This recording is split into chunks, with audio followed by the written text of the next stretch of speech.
ভাবছিলাম বক্তব্য দিয়ে চলে যাব ভাসানীর মাওলানা আমরাও চাই না যে আপনারা ব্যর্থ হন ওই স্টেডিয়াম বানানোর জন্য আপনারা পরিকল্পনা নিয়ে আপনারা পরিকল্পনা করেন যে আগামী কিছুদিনের মধ্যে কিছু সংস্কার করে কিভাবে নির্বাচনটা করতে পারেন, কিভাবে নির্বাচিত প্রতিনিধিদের হাতে ক্ষমতাটা অর্পণ করতে পারেন।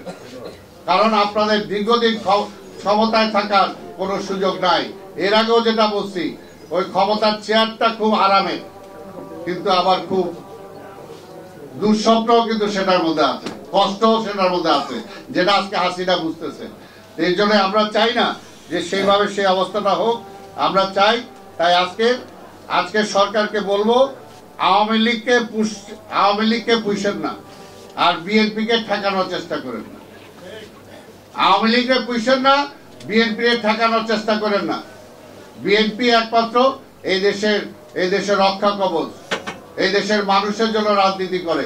বিএনপির নেতৃত্বে আজকে সকল রাজনৈতিক দল আজকে ঐক্যবদ্ধ, এবং আমরাও চাই, যেটা আমাদের নেতাও বলেছেন, আন্দোলনকারী সকল রাজনৈতিক দলকে নিয়ে আমরা একসাথে নির্বাচন করব।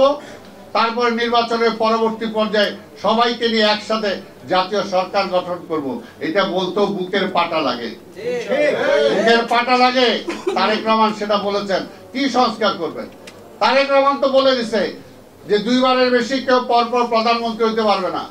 এর চেয়ে ভালো সংস্কার কি করবেন?